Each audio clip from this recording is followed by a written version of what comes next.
हरिओम. मनशक्तीच्या online उपक्रमामध्ये आपलं सगळ्यांचं हार्दिक स्वागत. आपण जोशी काकांसोबत बुद्धियोग या पुस्तकाचा अभ्यास करतोय. आज बुधवार दिनांक 19 नोव्हेंबर. पुढील सूत्रे श्री जोशी काकांकडे. हरिओम.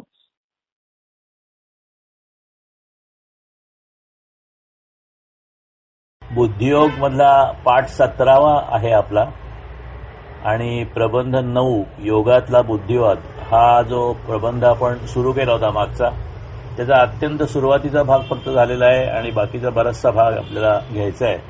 तर त्याची आपण आता सुरुवात करूया. नेहमीप्रमाणे प्रार्थना. ब्रह्मानंदम परमसुखदम केवलम ज्ञानमूर्तिम द्वंद्वातीतं गगनसदृशं तत्त्वमस्यादिलक्ष्यम् एकं नित्यं विमलाचलं सर्वधी साक्षिभूतं भावातीतं त्रिगुणरहितं सद्गुरुं तन्नमामि. मूकं करोति वाचालं पंगुं लंघयते गिरिं यत्कृपातमहं वन्दे परमानन्दमाधवम्. गणाधीश जो ईश सर्वा गुणांचा मुळारंभारंभतो निर्गुणाचा. नमो शारदा मूळ चत्वारवाचा गमो पंथ अनंत या राघवाचा. मनोजवं मारुततुल्यवेगं जितेन्द्रियं बुद्धिमतां वरिष्ठं. वातात्मजं वानरयूतमुख्यं श्रीरामदूतं शरणं प्रपद्ये. ज्ञानरूप स्वामीजी, शक्ती शांतीरूप महाशून्य बिंदू यांना नम्र नमस्कार. माझे अध्यात्म वेदांत शास्त्रातील सद्गुरू डॉक्टर श्रीकृष्ण देशमुख यांना साष्टांग दंडवत आणि आपण सर्व श्रोते आपल्या हृदयातील ईश्वरास सादर प्रणाम. राष्ट्र कल्याण प्रार्थना. हे राष्ट्र मोठे झाले पाहिजे, यासाठी अखंड परिश्रमाबरोबर वैचारिक वातावरण शुद्धीही झाली पाहिजे. या दोन्हीची एकत्रता आम्ही करत आहोत. मानवता कल्याण मस्तु, राष्ट्र कल्याण मस्तु, व्यक्ती कल्याण मस्तु. हरिओम. हा जा योगातील बुद्धिवाद हा जो प्रबंध आहे हा खूप महत्वाचा आहे आणि समजायला थोडा अवघड आहे, म्हणजे चॅलेंजिंग आहे, थोडा आव्हानात्मक आहे.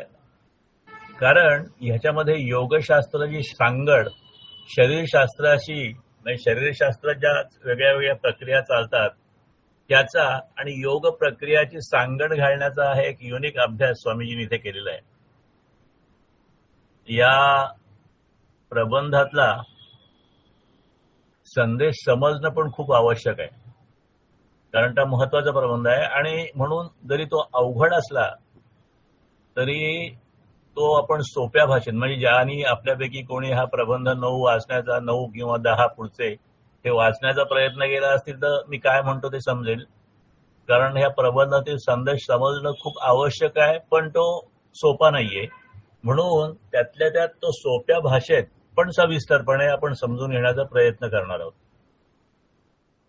आता ह्यातले जे काही तांत्रिक मुद्दे आहेत ते काही प्रमाणात आणि त्या आकृती किंवा त्या सगळ्या व्हिडिओ सकट आपण भाग्ययोग ग्रंथाचा अभ्यास केला त्यावेळी शिकून घेतलेत.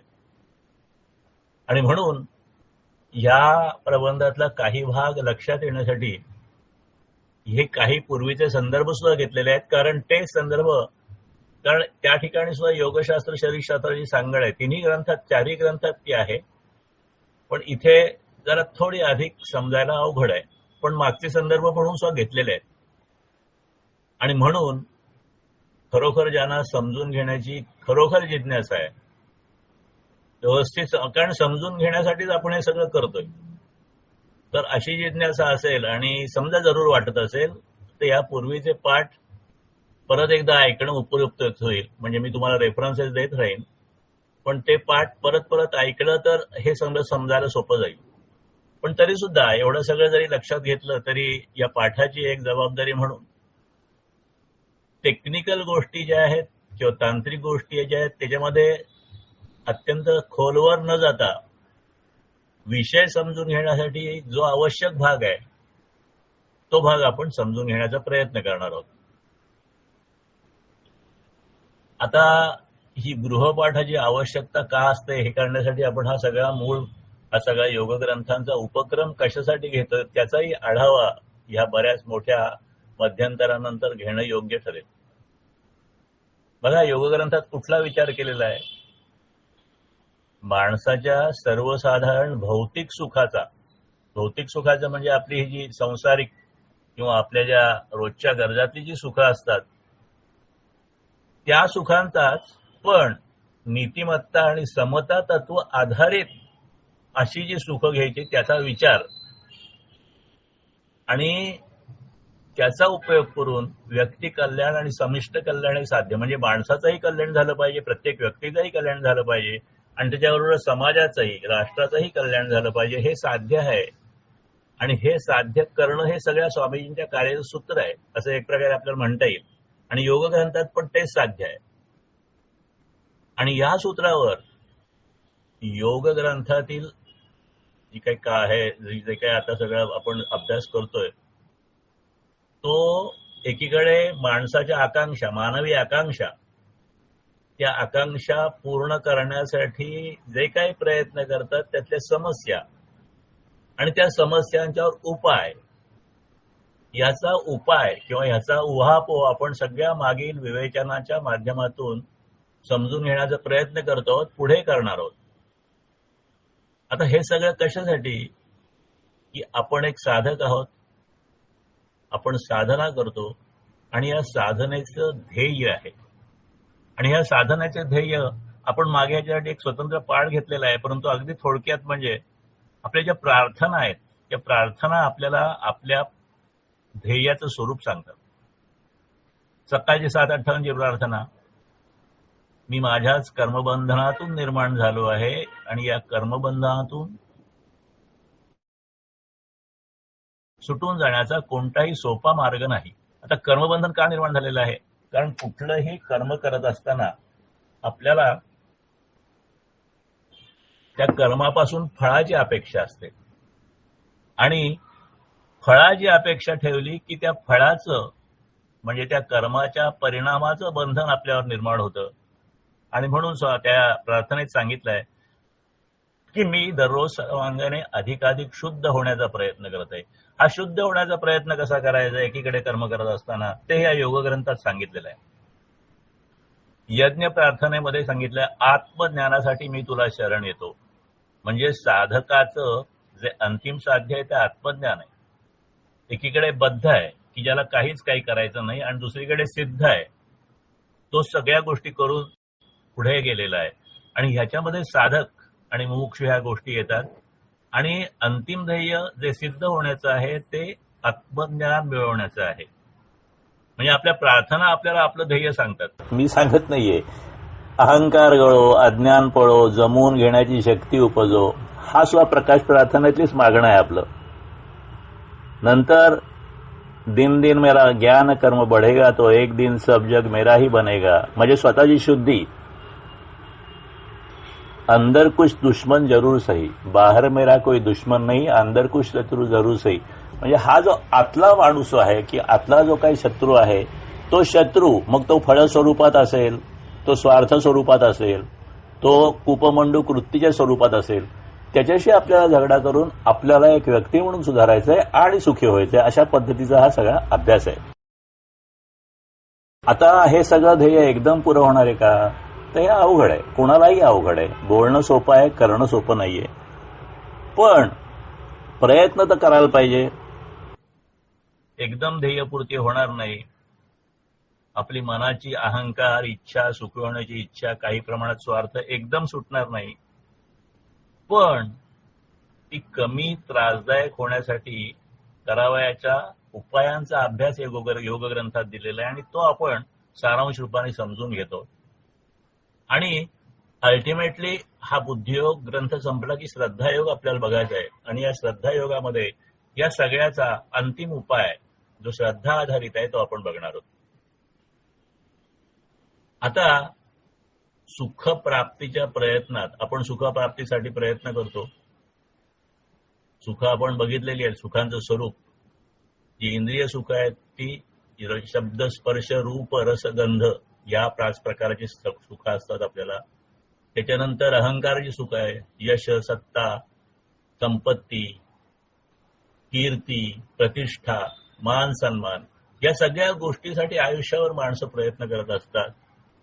परंतु हे प्रयत्न करत असताना जे शारीरिक आणि मानसिक ताण येतात आणि त्यामुळे आपला शारीरिक आणि मानसिक समतोल कसा बिघडतो ह्या सगळ्याचा ह्या योगग्रंथात एका बाजूने विचार केलेला आहे. तर त्या समस्या न निर्माण होण्यासाठी किंवा निर्माण झाल्या असतील तर त्या कमी त्रासदायक होण्यासाठी काय करायचं तर सत्कृत्य वर्तनपथ्य आणि षटचक्र ध्यान याच्या माध्यमातून शरीर संवाद करायचा. आणि अशा प्रकारचे सविस्तर उपाय पण आपण या सगळ्या योगग्रंथात बघतो.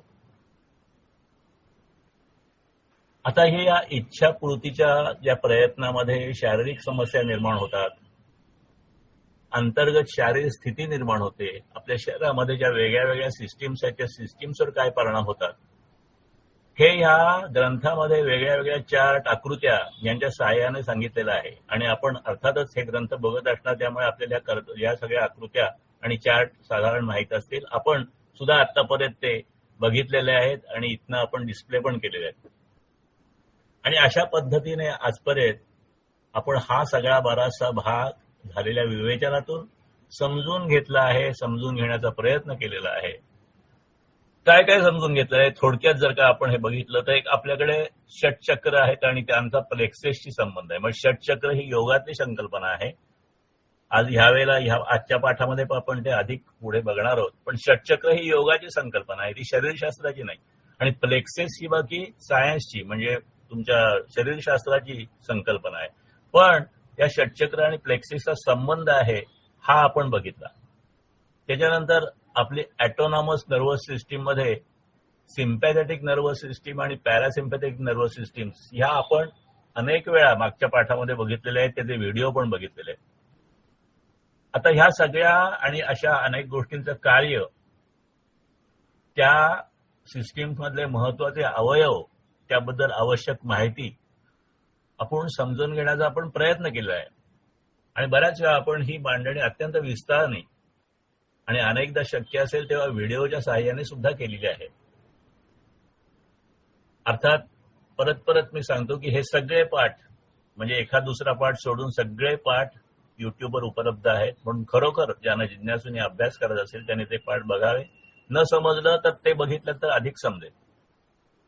कारण विषय नीट समजून घेण्यासाठी ह्याच्या पुढे सुद्धा म्हणजे जसे झाले तसे ह्याच्या पुढचे जे आपल्याला भाग समजून घ्यायचे त्याच्यासाठी जो हे संदर्भ महत्वाचे आहेत. आणि म्हणून आपण जे अपलोड केलेले पाठ परत परत जेव्हा तुम्हाला गरज वाटेल आणि जेव्हा वेळ मिळेल सवड मिळेल त्यावेळेला बघावे. इच्छापूर्ती, हव्यास, नवीन गोष्टी शिकणे, संकटाचा सामना, घरातल्या वेगळ्या वेगळ्या समस्या, जीवनातल्या वेगळ्या वेगळ्या समस्या, विविध गोष्टी ज्या स्पर्धात्मक जगात आपण करत असतो त्या करत असताना वेगळ्या वेगळ्या ज्या परिस्थिती निर्माण होतात आपल्या जीवनात, त्यामुळे आपल्या शरीरात काय घडतं ह्याच्याबद्दलचं हे सगळं वर्णन आहे. आणि ते सगळं एकत्रित देण्यासाठी आपण एक आता पुढचा जो व्हिडिओ आहे तो बघूया. हा व्हिडिओ 2-2.5 मिनिटाचा आहे, फार मोठा नाहीये, परंतु आपण तो बघण्याचा प्रयत्न करू. मी डिस्प्ले करतो, आपण तो बघा. जरी इंग्रजीमध्ये असलं तरी आपल्याला समजेल असं आहे. Today's medical-centric topic is stress. Stress is a normal human reaction to changes that occur around us. It results in emotional, intellectual, and physical responses. The human body is designed well to face stress and stress can be positive or negative.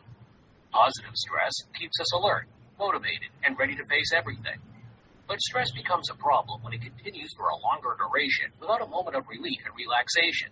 The body has an inbuilt stress response, the fight or flight response, that helps the body to respond to stressful situations. But when a person is exposed to long-term stress, there is continued activation of stress response that causes wear and tear on the body. Research shows that increased psychological stress is associated with cardiovascular diseases, including heart attack, stroke, and increased blood pressure. How does stress affect the body? Stress not always is considered a negative thing. It can be useful and positive too. Short-term positive stress can motivate you to complete a task or meet a deadline. It can help you make a split-second decision in a life-threatening situation. But excessive stress can be dangerous for our overall health. Long-term stress or chronic stress may be due to ongoing worries at work, relationships, or health. It presents itself as anxiety, depression, irritability, and anguish, symptoms of chronic stress. Frequent headaches, muscle tension and pain, disturbed sleep, insomnia, low energy, gastric upset, high blood pressure, frequent mood swings. How does stress lead to heart disease? Research shows that there is a region in the brain known as the amygdala, which is the fear center of the brain. Under the condition of stress, the amygdala switches on and starts sending a lot of the stress hormones into the body. This activates the fight or flight response. This further decreases the blood flow to the heart and deprives it of much required nutrition and oxygen. With time, the constantly high stress hormones cause increase in blood pressure, inflammation of blood vessels, increased levels of insulin. These, along with other risks like obesity, lack of exercise, and unhealthy diet, promote buildup of plaque in arteries and increased risk of heart diseases. How can you manage stress and boost your heart health? Regular exercise, daily, for 30. बघा, ही lifestyle म्हणजे आपल्या जीवनात जगत असताना गोष्टी अनेक मिळवायच्या असतात, आपल्या इच्छा असतात, महत्वाकांक्षा असतात. मिळालेल्या गोष्टी आपल्याला बऱ्याच वेळा कमी महत्वाच्या वाटतात किंवा कमी आपल्या अपेक्षेपेक्षा वाटतात. त्यामुळे जी आपण आता सध्याची लाईफस्टाईल जगतोय त्याच्यामध्ये अनेक प्रकारच्या काळज्या, अनेक प्रकारच्या स्पर्धा आणि त्याच्यामुळे होणारे स्ट्रेस इफेक्ट आणि त्याच्यामुळे आपल्या शरीरात होणारे बदल आणि त्यामुळे होणारे आपल्याला त्रास, हे सगळं आपण ह्या माध्यमातून बघण्याचा प्रयत्न केला. आता ह्या सगळ्याची चर्चा या प्रबंध 9 मध्ये केलेली आहे आणि त्याच्यातला आता आपण प्रबंध 9च्या पान 91 पुस्तकातल्या ह्याच्यामध्ये येऊ. त्यांनी एकंदर दिले 3 साधारणतः नामयोग ते कुंडलिनी योग. हा प्रबंध 9 मधला मुद्दा आहे, तिसरा मुद्दा आहे नामयोग ते कुंडलिनी योग. म्हणजे योगाचे जे अनेक प्रकार आहेत त्यातल्यामध्ये नामयोग आहे, कुंडलिनी योग आहे, अष्टांग योग आहे. म्हणजे नामयोग म्हणजे काय, ज्याला नामस्मरण म्हणतात. नामस्मरण म्हणजे कुठलं तरी नाम घेणं हा सर्वात सोपा मार्ग समजला जातो. नामस्मरण हा सोपा मार्ग समजला जातो. त्याच्यात जपजाप्य, नाम म्हणणं, कुठला मंत्र म्हणणं. नंतर कुंडलिनी योग नावाचा एक आहे, एक गुरूंकडून शक्तिपात होतो, अशा प्रकारचे असे अनेक प्रकार आहेत योगामध्ये सुद्धा. आणि या प्रत्येकामध्ये काही ना काहीतरी धोके आहेत. आणि आतापर्यंत त्याचं वर्णन विषयोग, भाग्ययोग, श्रद्धायोग ह्या सगळ्या ग्रंथामध्ये केलेलं आहे. श्रद्धायोग आपल्याला बघायचं आहे अर्थात, पण विषयोग, भाग्ययोग मधले आपण काही मुद्दे यातले बघितलेले आहेत. त्याचं जे सूत्र आहे ते इथे जोडण्याचा आपण प्रयत्न करू. आता त्या चक्र साधना आपण रोज करतो आणि आजही करणार आहोत. त्याच्यामध्ये 6 चक्र आहेत. त्यातलं जे एऑर्टिक प्लेक्सस म्हणजे स्वाधिष्ठान चक्र जे आहे त्याचा कामविकाराशी संबंध येतो.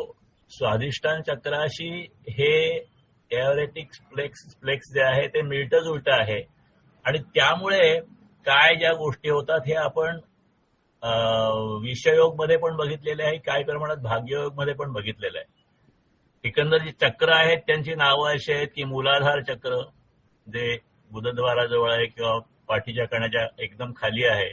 नंतर स्वाधिष्ठान बेंबी आणि जननेंद्रियांच्या मध्यभागी आहे.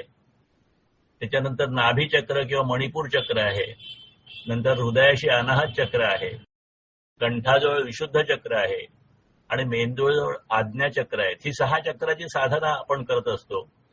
तर त्याच्यापैकी हे जे स्वाधिष्ठान चक्र आहे त्याला कामविकाराचा म्हणजे त्याच्यावर साधना केली तर कामविकाराचा धोका येऊ शकतो अशा बद्दलची माहिती आपण अनेक वेळा घेतलेली आहे.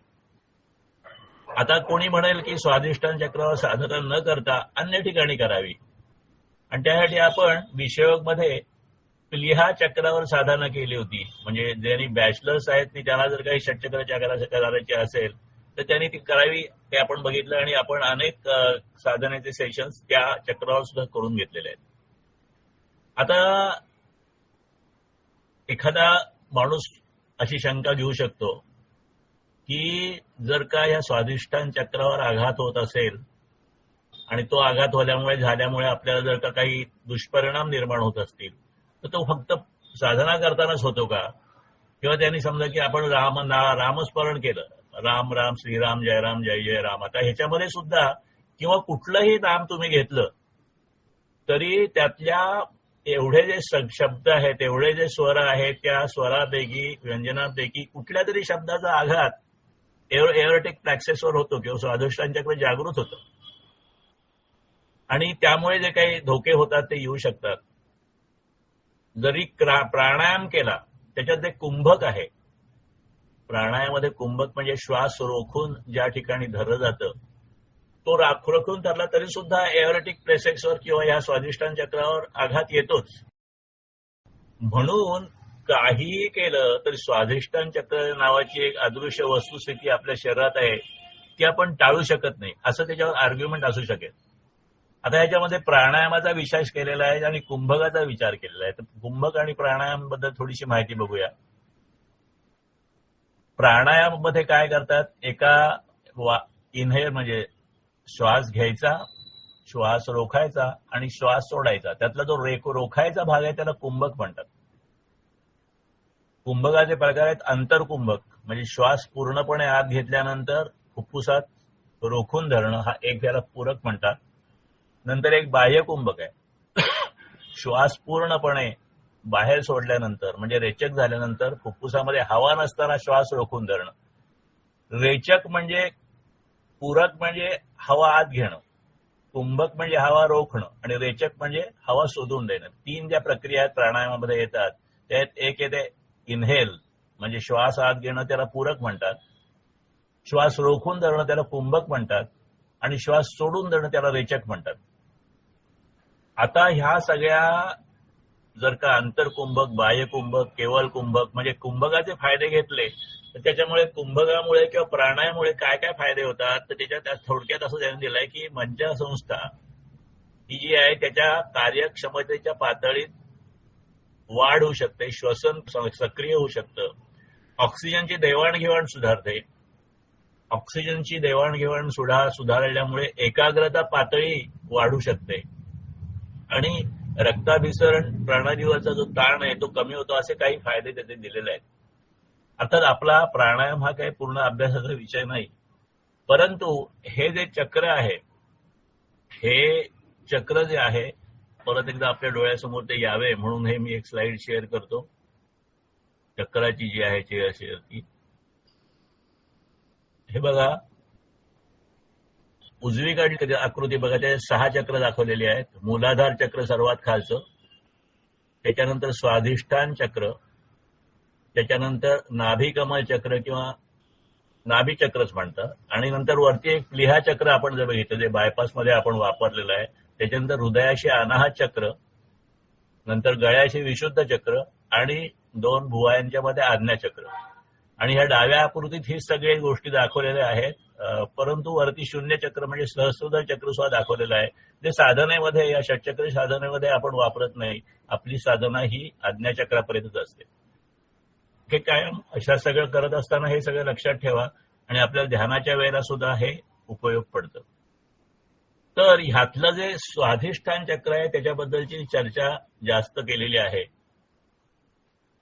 आता या चक्रामुळे असा परिणाम होतो का, तर चक्र तरी आहेत का किंवा असली तर त्याचं काय, नसली तर अशी चर्चा बऱ्याच वेळा केली जाते. म्हणून स्वामीजींनी म्हटलेलं आहे की भाग्योमध्ये आपण त्याचं 28.4 ला उत्तर दिलेलं आहे आणि त्याच्यात त्याने हा रेफरन्स दिलेला आहे की लाईफ बिफोर लाईफ हा एक ग्रंथ आहे आणि त्या ग्रंथामध्ये सायकोलॉजिस्ट डॉक्टर हेलेन वॅम्बेच म्हणजे या अमेरिकेतल्या PhD सायंटिस्ट आहेत, त्यांनी या योगचक्रांचा उल्लेख केलेला आहे. म्हणजे आपल्याकडे तर योगचक्रांचा उल्लेख होतोच, परंतु स्वामीजींनी अर्थात जे संदर्भ दिलेले आहेत ते जुने आहेत, त्यावेळेचे दिलेले आहेत. आता तर योगचक्रावर खूपच रिसर्च चालू आहे. तर अशा पद्धतीने मनाच्या पातळीवर एखादं गृहीत कृत्य मान्य करायला सायंटिस्ट सुद्धा नाकारत नाहीत. आणि ह्याच्यावर जर का आपण काम केलं, साधना केली, तर त्याच्यामुळे फायदा होतो. हा अनेक लोकांचा अनुभव आहे. म्हणून ती चक्र आहेत का नाहीत हा प्रश्न आता येत नाही. श्वासोश्वास चालू असतो. मगाशी म्हटलं तर नामसाधना केली किंवा अन्य आहे प्राणायाम केला तरी जो प्रत्येक वेळा एओकार्टिक जो ही प्लेक्स आहे किंवा हे जे स्वाधिष्ठान चक्र आहे त्याला धक्के बसत असतात. पण त्याच्यामुळे कुठली कामजागृतीचा धोका निर्माण होत नाही. पण सूक्ष्म साधनेला बसल्यावर हा धक्का बसला की कामविकारात जागृत होतो. हे असं का होतं, हे का खरं आहे, त्याच्यावर स्वामीजी उत्तर देतात. आणि हे बघा, परत हे उत्तर जे आहे ते शास्त्रातलं उत्तर नाही, हे परत मनाच्या शास्त्रातलं उत्तर आहे किंवा तुम्ही म्हणा योगशास्त्रातलं उत्तर आहे.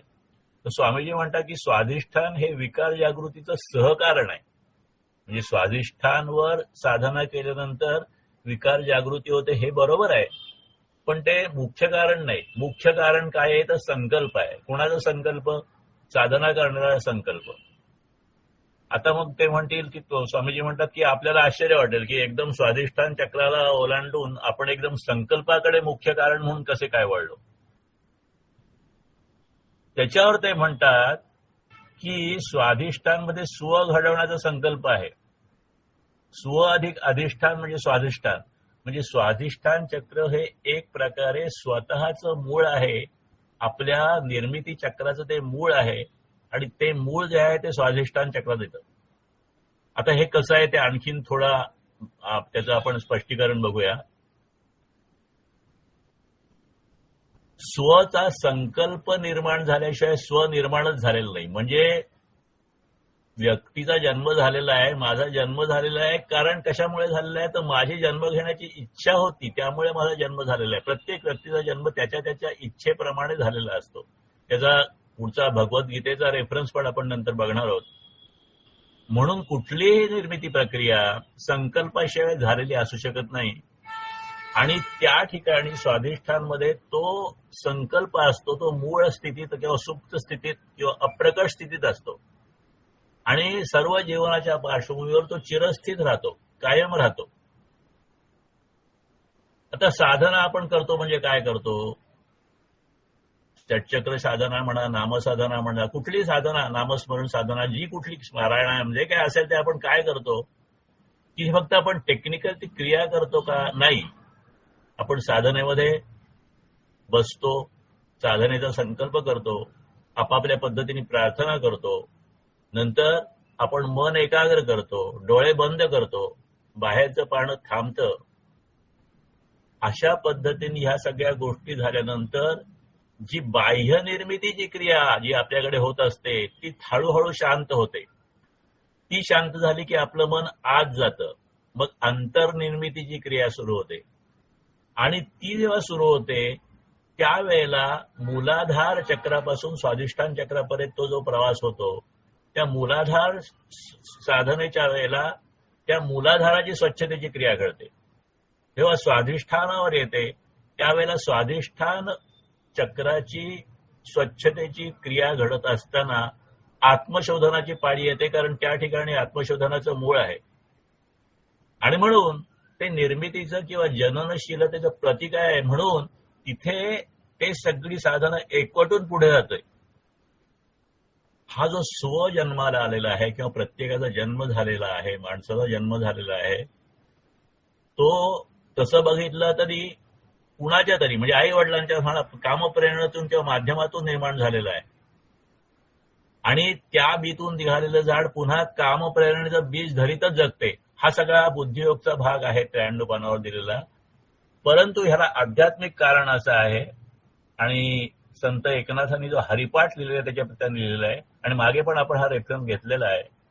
हरिमुखी गाता हरपली चिंता, त्यांनाही मागुता जन्म घेणे. जन्म घेणे लागे वासनेच्या संगे त्याची झाले अंगे हरिरूप. म्हणजे जन्म घेण्याची इच्छा असते, कुठल्या तरी इच्छेसाठी तो जन्म घेतो. वासनेच्या संगे म्हणजे इच्छेच्या संगे.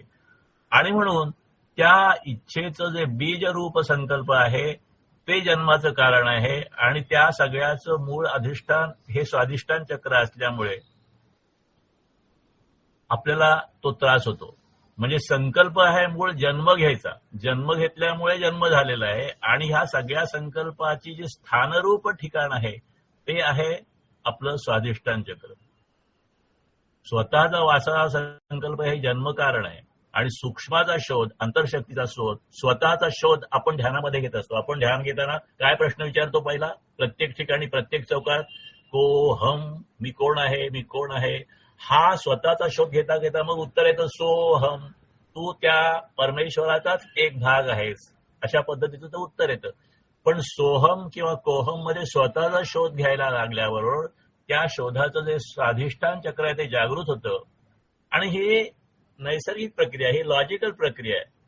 त्या संकल्पानंतर हे सगळं घडून येतं. म्हणून डोळे मिटले किंवा एखादे नाव घेतले, श्वासोच्छ्वास घेतला तरी मूळ शक्ती शोधाचा संकल्प नसेल, स्वतःला शोधाचा संकल्प नसेल तर त्याने त्या स्वाधिष्ठान चक्राला, मी काय सांगायचं लक्षात येते का तुम्हाला? स्वाधिष्ठान चक्राला धक्के बसतात, परंतु तिकडे स्वतःच्या शोधाचा संकल्प नसतो. स्वतःच्या शोधाचा, मूळ शोधाचा किंवा कोहम हा संकल्प नसतो. आणि हे कोहम हा संकल्प असल्यामुळे त्या संकल्पाबरोबरच आपण साधना करतो आणि त्या ठिकाणी हा धोका निर्माण होतो. आता स्वामीजींनी या पुस्तकात एक छान उदाहरण दिलंय, ते तुम्ही वाचलं असेल किंवा नसे वाचेल तर सांगतो.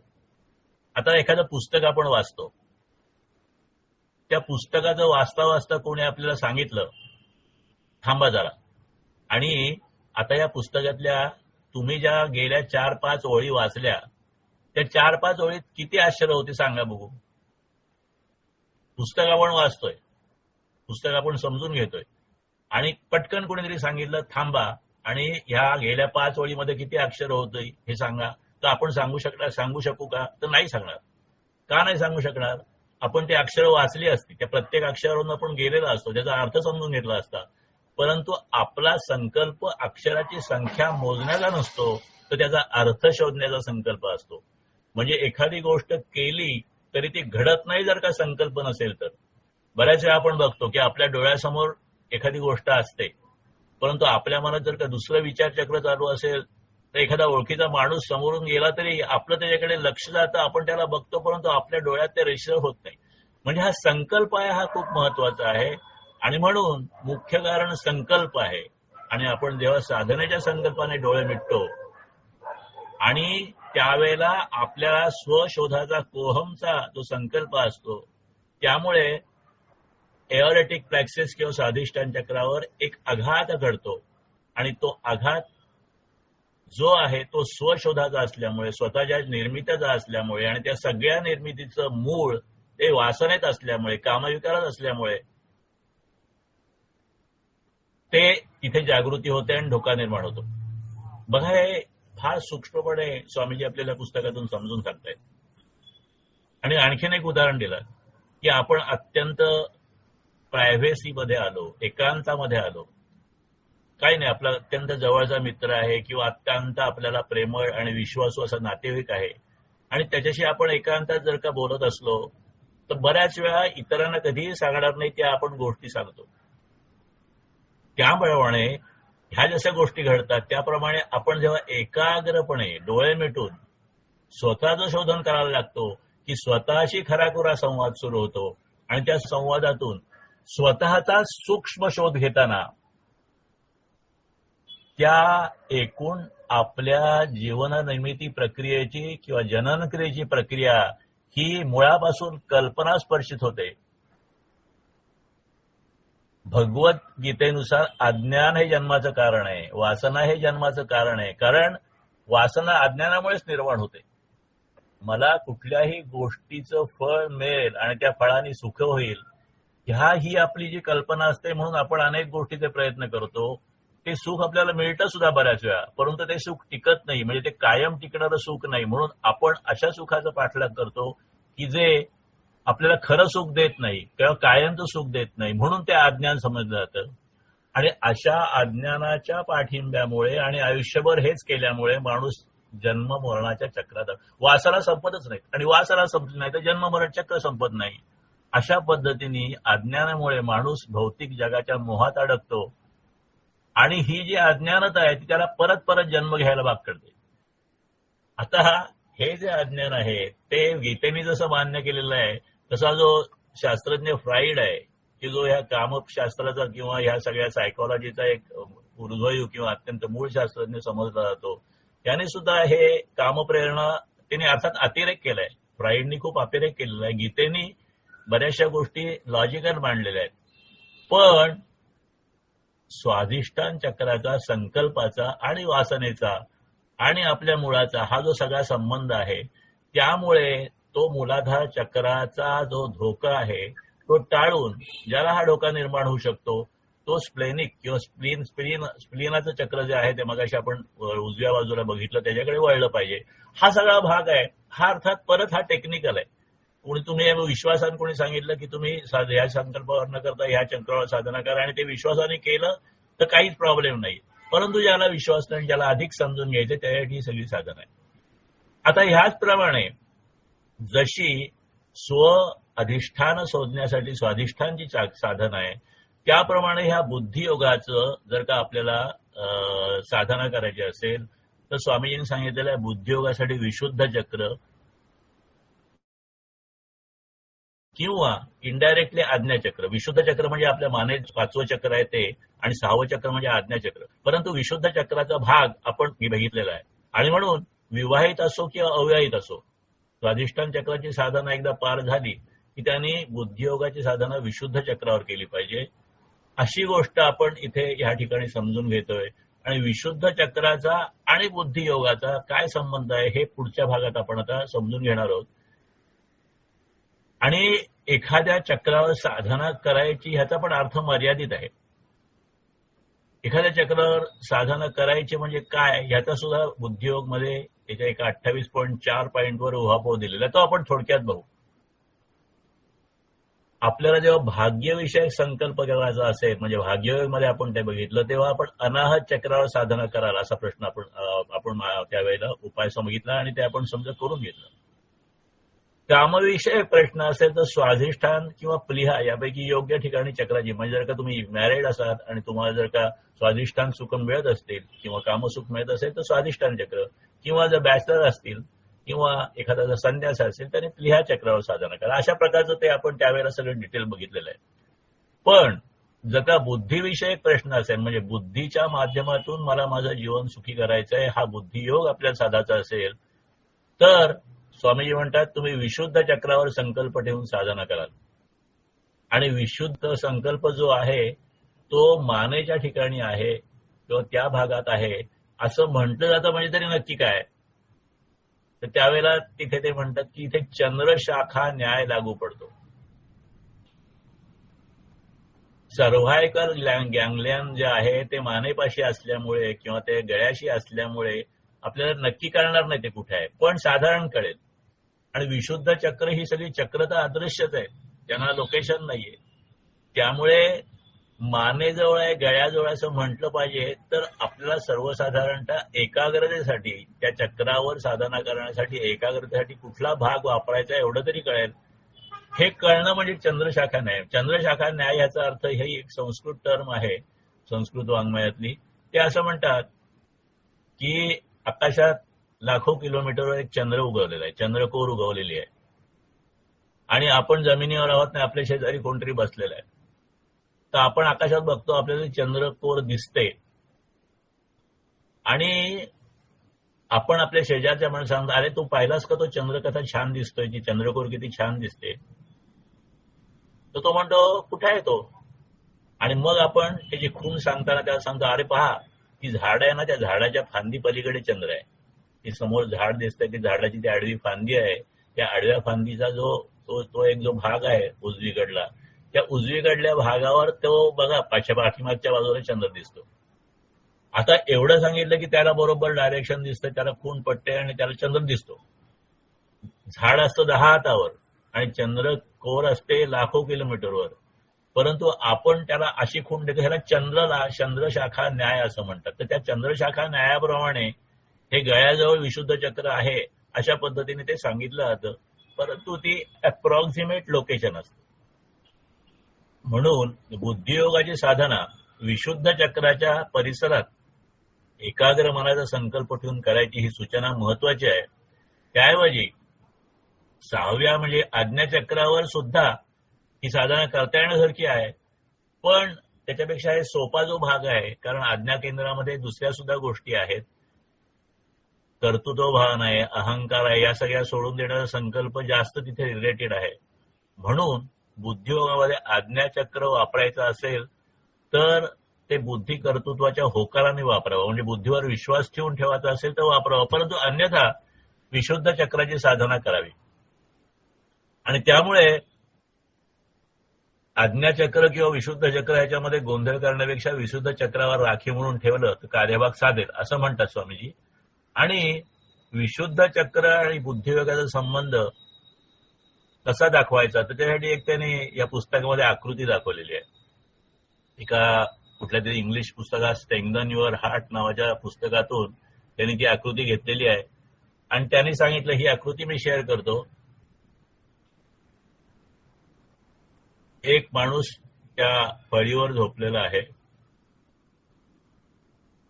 दाखवतो मी आकृती, म्हणजे तुम्हाला कळेल. आता बघा, आकृती दिसते ना आपल्याला?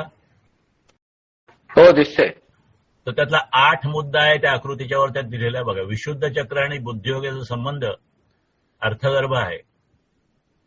गणित सोडवताना प्रयोग, फळीवर झोपलेल्या माणसाचं डोकं रक्तपुरवठामुळे खाली जातं असा तो संदर्भ आहे. म्हणजे हा एक माणूस झोपलेला आहे वरच्या आकृतीमध्ये, त्याचं ते डोकं वरती आहे आणि पाय खालती आहेत त्या फळीवर, परंतु त्याला एक गणित सोडवायला सांगितलं.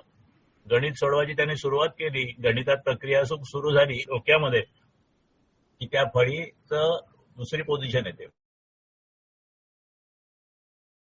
म्हणजे ते पाय वरती जातात आणि डोकं खाली येतं. अर्थात हा त्यावेळेच्या त्या काळातला हा आहे. आता खूप इलेक्ट्रॉनिक पुढे गेलेलं आहे, आणखी सुद्धा वेगळे झाले अशी गोष्टी, परंतु हा संदर्भ एवढा सांगितला आहे की जेव्हा आपण बुद्धी चालवतो त्यावेळेला बुद्धीची प्रक्रिया ही आपल्या गळ्याच्या भागात येत असल्यामुळे इथे प्रक्रिया झाल्यामुळे ते वजन खाली जातं.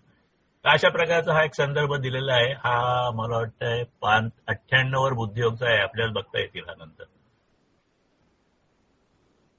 तर एकंदर बुद्धियोग चक्र जे आहे, आणि ते बघा आता हे ह्याच्यावर खूप चांगलं एक्सप्लेनेशन आपण म्हणजे स्वामीजीने हे दिलेलं आहे तेही आपण घेतलेलं आहे, परंतु आता मी थोडं आर्टिफिशियल इंटेलिजन्स मध्ये आता बऱ्याचशा गोष्टी आपल्याला कळायला लागल्या आहेत, तर त्याच्यावरची थोडीशी माहिती एकत्र केली.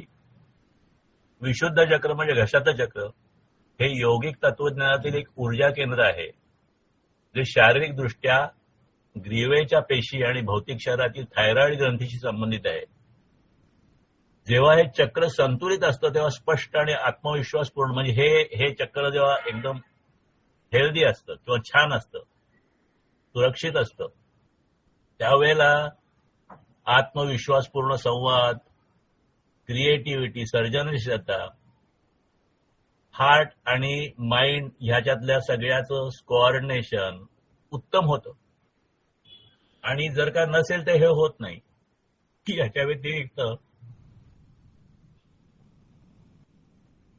ह्याच्यात जर असंतुलन झालं तर घसा खवखवणं, मान खडक होणं, थायरॉइडच्या समस्या, शारीरिक आजार, बोलण्याची भीती, लाजाळूपणा, जास्त बोलणं यासारख्या भावनिक अडचणी निर्माण होऊ शकतात. योगिक तत्वज्ञान असं मानतं की विशुद्ध चक्राची ऊर्जा या मज्जातंतू मार्ग आणि ग्रंथींच्या योग्य कार्यावर प्रभाव पाडते.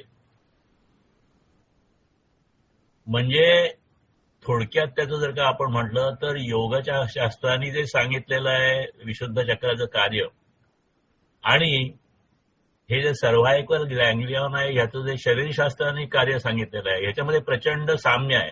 म्हणजे हे जसं स्वामीजींनी दिलेलं आहे तसं इव्हन AI किंवा आता लेटेस्ट सायन्स पण सांगतं. हा जो सहसंबंध आहे या दोन गोष्टीतला तो पूर्वेकडील परंपरेत वर्णन केलेल्या सूक्ष्म ऊर्जा प्रणाली आणि आधुनिक वैद्यकशास्त्राने मान्यता केलेल्या शारीरिक मज्जासंस्था आणि अंतःस्त्रावी प्रणालीमध्ये दुवा अधोरेखित करते. म्हणजे आधुनिक विज्ञान जे सांगतं की ह्याचं कार्य काय आहे आणि योग सांगतं ते जवळजवळ सारखं आहे. आणि म्हणून ह्या दोन गोष्टीचा आपण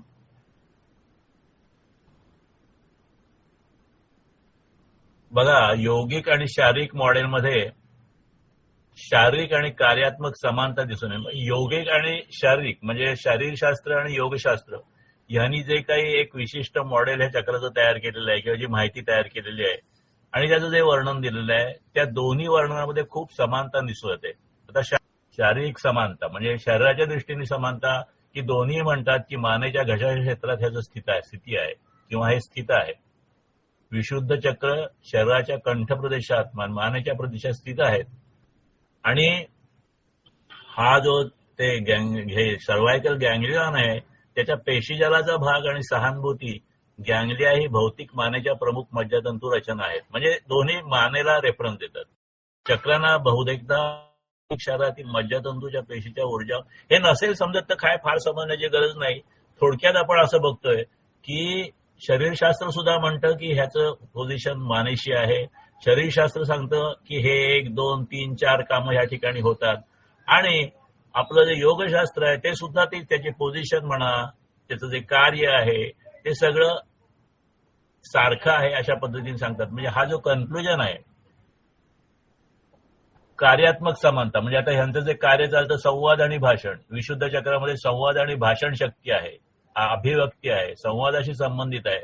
तसंच त्याने याच्यामध्ये पण सांगितलेलं आहे, शरीरशास्त्रामध्ये सांगितलेलं आहे. थायरॉइड पॅराथायरॉइड ग्रंथीशी जोडलेलं आहे, ग्रंथी नियंत्रण आहे असं हे तुम्हाला शरीरशास्त्र सांगतं. आणि ह्या प्रदेशात रक्तवाहिन्या व्हेगस नर्व्ज असतात त्या श्वासोच्छ्वास, हृदयगती, रक्तवाढ ह्या अत्यंत महत्वाच्या कार्याचं नियमन ह्या ठिकाणी करतात. थोडक्यात आपण जर का म्हटलं तर हा सगळा डिटेल भाग आहे, हा समजायला थोडा अवघड जाईल म्हणून मी डिटेलमध्ये न जाता त्याचं कन्क्लुजन असं आहे की प्राचीन ग्रंथामध्ये विशुद्ध चक्राचे जे संकल्पनात्मक वर्णन केलेलं आहे आणि आधुनिक शारीरिक समजुतीच्या ठिकाणी याचं जे वर्णन केलेलं आहे त्यामध्ये प्रचंड ते जे वर्णन आहे ते खूप चांगल्या पद्धतीने एकमेकाशी जुळतं. आणि म्हणून स्वामींनी सांगितलेलं आहे की विशुद्ध चक्र आणि सर्वायकल संकल्पाचा संबंध आहे. अर्थात हे पुस्तक लिहिलं त्यावेळेला 80, 82, 84 साल म्हणजे आत्तापेक्षा 40 वर्षापूर्वी लिहिलं आहे स्वामीजींनी. परंतु स्वामीजीचं कन्क्लुजन आत्ता जे लेटेस्ट आपले जे फाइंडिंग्ज आहेत विज्ञानाची ती सुद्धा ठिकाणी म्हणजे 21व्या शतकाचं विज्ञान मी लिहितोय हे त्यावेळेस जे स्वामीजी म्हणत होते ते अशा पद्धतीने सिद्ध होतं. आता या ठिकाणी 10 होत आले. मी 1-2 मुद्दे घेतो आणि आपण ध्यानाकडे बघूया. मागचा पुढचा विचार करण्याचं आपलं सामर्थ्य जास्तीत जास्त जेव्हा पूर्ण होईल आणि मागचा पुढचा विचार म्हणजे भूत भविष्याचा विचार करणारा माणूस काय करतो तो पुढचाही विचार करतो आणि आत्ताचाही विचार करतो आणि वर्तमान काळात तो स्वतःला सुधारतो आणि वर्तमान आणि भविष्य या सगळ्या गोष्टींची तो व्यवस्थित सलगता ध्यानात घेऊन त्याचं वागणं होतं. आणि हे आपण भाग्ययोगमध्ये पण बघितलेलं आहे आणि भाग्ययोगमध्ये खूप डिटेलमध्ये बघितलेलं आहे. तर त्या भाग्ययोगचा रेफरन्स जो आहे तो आपल्याला भाग्ययोग आपण 5वा पाठ जो घेतला होता म्हणजे भाग्ययोगामधला पाठ 5 आणि त्याच्यामध्ये 111 पानाचा रेफरन्स भाग्ययोगाचा दिलेलं होतं. त्याच्यात हे सगळं दिलेलं आहे की तुमच्या शरीरातलं प्रत्येक दुःख, प्रत्येक सुख, प्रत्येक अनुभव हा तुमच्या शरीरावर कुठेतरी शिक्का उमटवत असतो. सगळ्याच भागावर कदाचित अतिसूक्ष्म अशाने परिणाम होत असेल. आणि हे आपण त्या व्हिडिओमध्ये बघितलं की आपल्या शरीरभर त्याचे कसे परिणाम होतात आणि त्यामुळे आपल्याला कसे अनेक प्रकारचे त्रास भोगावे लागतात, शारीरिक मानसिक ते आपण त्या ठिकाणी बघितलं.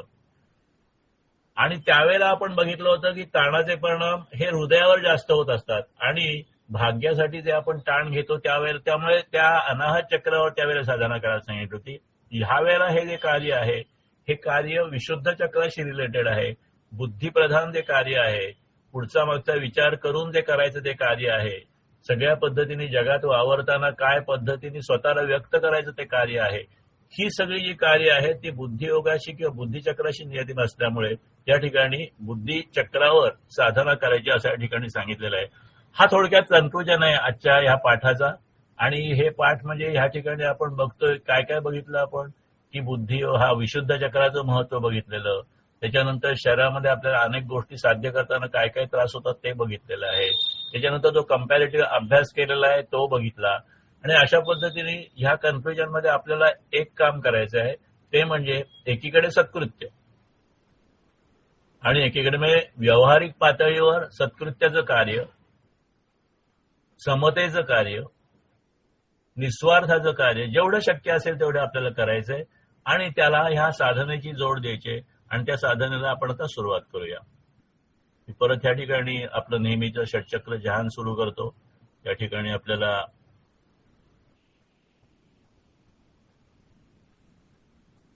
आणि आपण आता ध्यानाला सुरुवात करूया. पाठीचा कणा ताठ ठेवा, जिथे बसला असाल तिथे, खुर्चीत असेल तर खुर्चीत, खाली असेल तर खाली, शक्य असेल तर पाठीचा कणा ताठ ठेवा, डोळे मिटा, शांत व्हा, ध्यान स्थितीमध्ये जाऊया आपण. आणि आज आपण सगळ्या चक्रावर ध्यान करणार आहोत, परंतु विशुद्ध चक्रापर्यंत ध्यान तर नक्कीच करायचं आहे, तर ते करायला आपण सुरुवात करूया.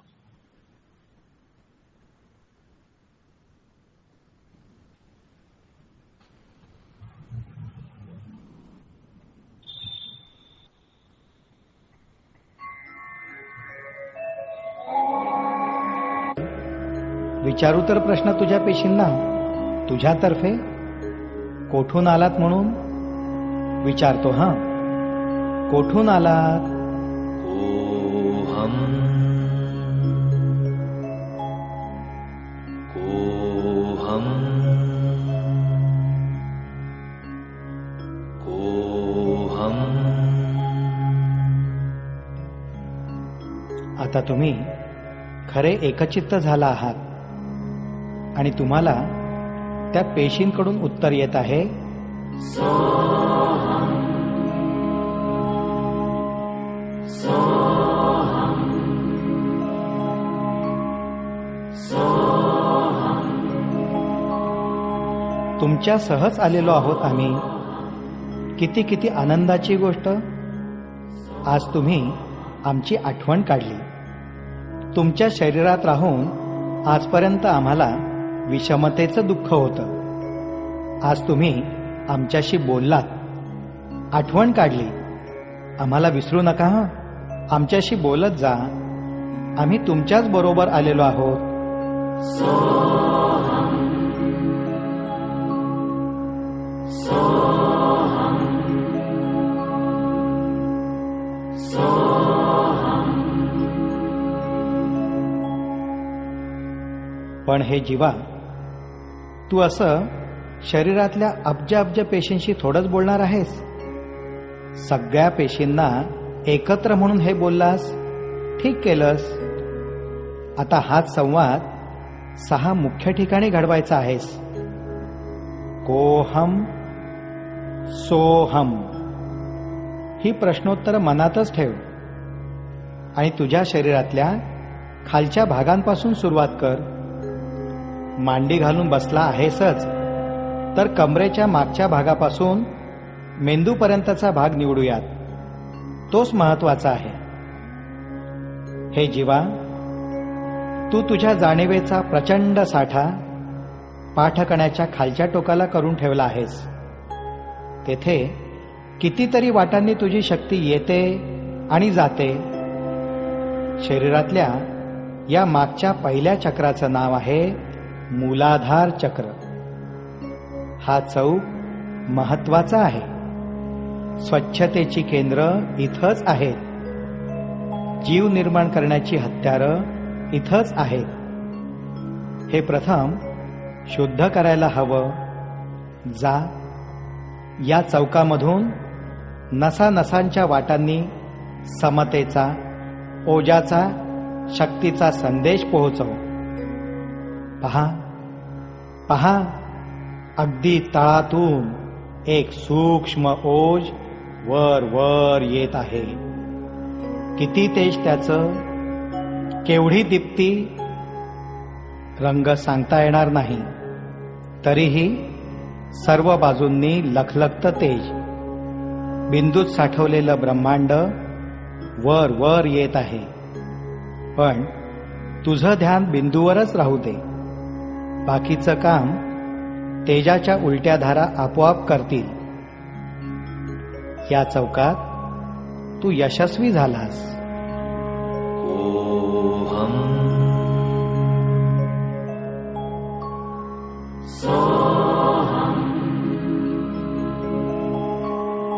ॐ तत्सवितुर्वरेण्यं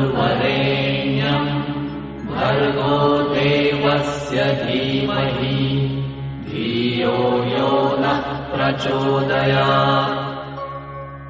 ज्यानं तुझ्या जीवनाला स्वच्छता दिली, मूळचं तेज राखायला जागा दिली, तो मूळचा चौक म्हणजे स्वाधिष्ठान चक्र.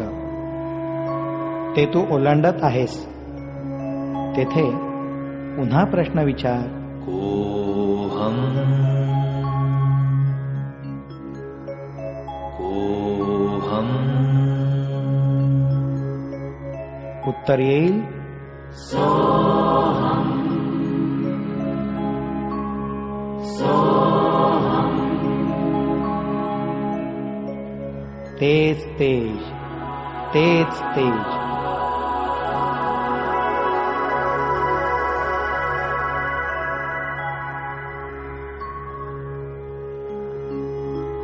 तुझ्या आवडत्या दुसऱ्या जीवाच्या मिलनाचं हे शक्ती केंद्र आहे.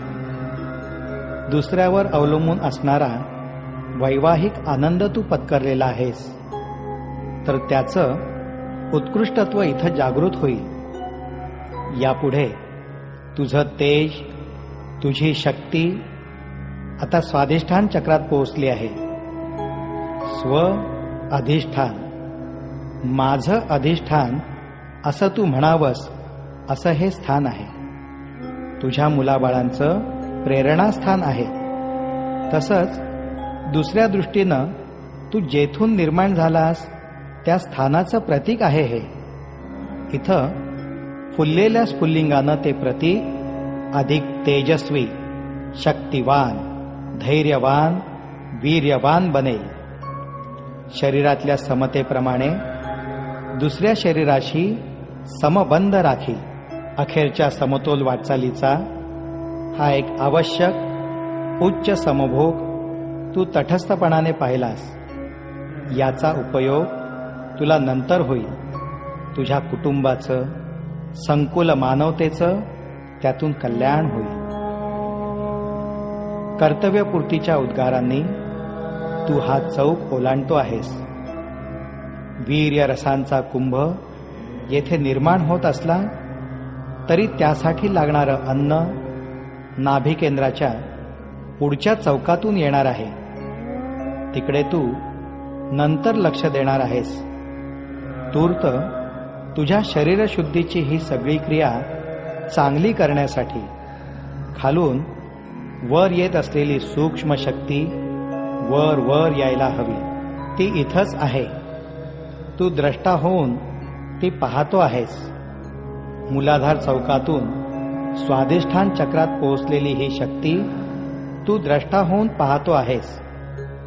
या मागोमाग डौलात वर चढलेली ती शक्ती पहा. ती खालून वर आलेली सूक्ष्म बिंदू शक्ती, निराकार, तेजपुंज, वेगवान, वेलाशून्य, सूक्ष्म प्राय पण तरीही पर्वतप्राय. तुझ्या शक्तीचं आश्चर्य तिसऱ्या चौकात पोहोचलं आहे. ॐ तत्सवितुर्वरेण्यं भर्गो देवस्य धीमहि धियो यो नः प्रचोदयात्. तिसरा चौक किती भव्य आणि महत्वाचा. नाभी केंद्रात, मणिपूर केंद्रात जसा दुसरा मेंदूच अवतरलेला आहे. पोटातले निरनिराळे अन्नरस, रसशक्ती याचं रूपांतर करण्याचं विलक्षण काम इथं चहूवाटांनी होत आहे. याची शुद्धी तू एकाग्रतेने करतो आहेस. या सर्व कार्याला तू नम्र नमस्कार कर.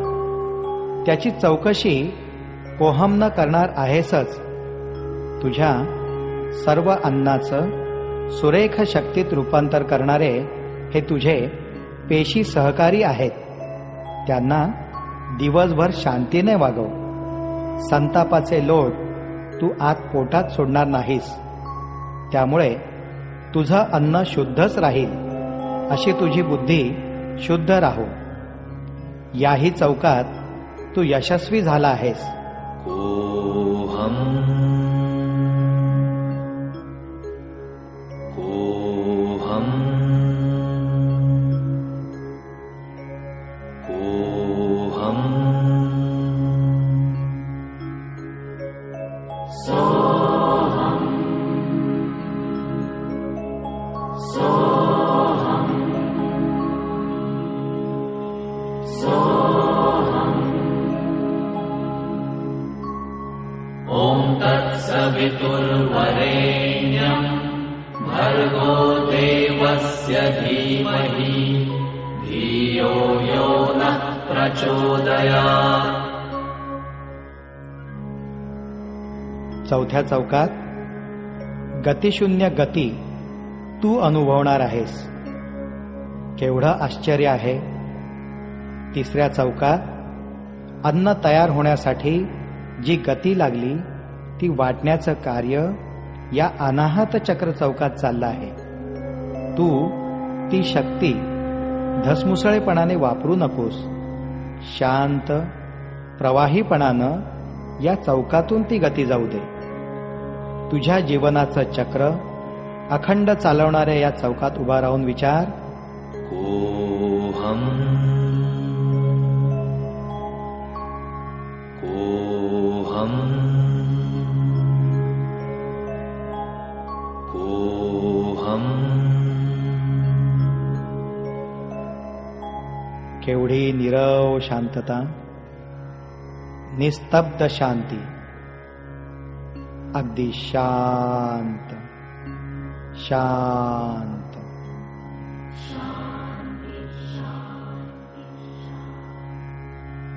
खालपासून वर येणारं तेज तुझ्या या शांतीतच वरपर्यंत चढलं जात आहे. पहा, केवढा अपूर्व चमत्कार दिसतो आहे. डुलत डवलत येणारं ते तेज शक्तीनं ओतप्रोत भरलेलं आहे. केवळ तुझ्या एकाग्र शांतीनं पाहण्याचं भाग्य तुला येत आहे. ॐ तत्सवितुर्वरेण्यं भर्गो देवस्य धीमहि धियो यो नः प्रचोदयात्. पाचव्या चौकापर्यंत तू मजल मारलीस. या चौकाचं नाव विशुद्ध चक्र चौक आहे. वरून शुद्ध श्वासाची गतिशक्ती हृदयाकडे याच भागातून जाते. तर दुसऱ्या बाजूनं या कंठातच शब्द फुटतात. पण या क्षणाला शब्दाचा उपयोग काय? मनातल्या मनात सुद्धा शब्द उच्चारू नकोस. या स्थानचक्राला निशब्द शांती मिळू दे. त्यानंच शक्ती प्रवाह शांत होईल, तेजोमय राहील. द्रष्टा हो, बोलू नकोस. आता फार वरच्या अवस्थेला जातो आहेस. शक्ती वर वर येते आहे. ॐ तत्सवितुर्वरेण्यं भर्गो देवस्य धीमहि धियो यो नः प्रचोदयात्. सहाव्या आणि अखेरच्या केंद्रामध्ये शक्ती वर आलेली आहे. या केंद्राचं नाव आहे आज्ञाचक्र. कोहम सोहम कोहम सोहम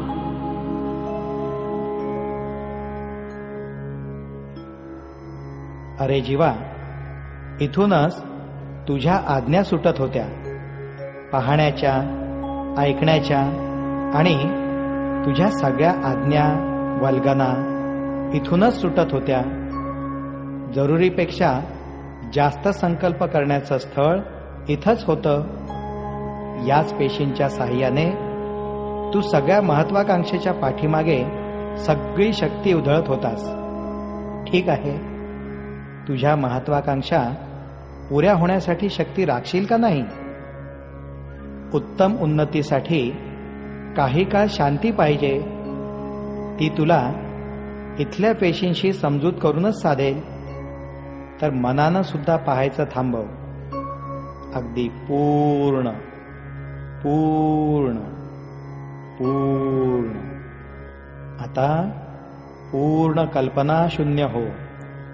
शांत हो. शांत शांत शांत.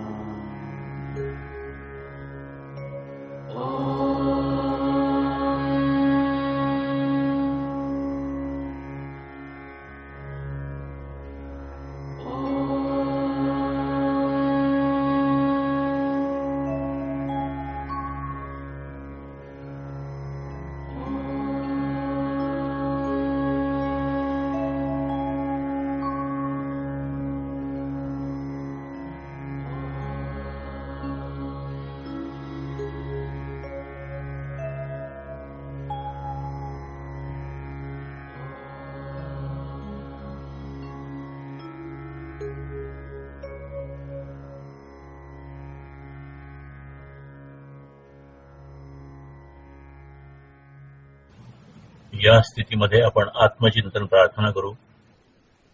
माझ्या आंतरिक शक्तीला स्मरून मी माझे स्वतःचे खरे कल्याण करून घेण्याचा निश्चय करीत आहे.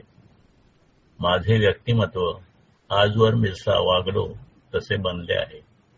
माझ्या यापुढल्या प्रेरणा चांगल्या राखण्याचा मी निश्चय करीत आहे. मला आलेल्या वाईट अनुभवांबद्दल मी इतरांना दोष देण्याऐवजी आत्मचिंतन करेन. खोटे समाधान घेण्यापेक्षा धैर्याने आणि सद्बुद्धीने काम करेन. त्यामुळे मला यश मिळेल, शांती मिळेल आणि ती टिकेल. ज्या प्रमाणात मी हे चिंतन करीत आहे त्या प्रमाणात ती शांती मला आताही मिळत आहे. हरिओम तत्सत ब्रह्मार्पणमस्तु. सर्वांना मनःपूर्वक धन्यवाद. हरिओम.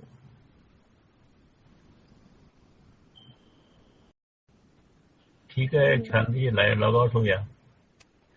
हो, लॉग आउट आहे. चला पुन्हा भेटूया पुढच्या बुधवारी. हरिओम.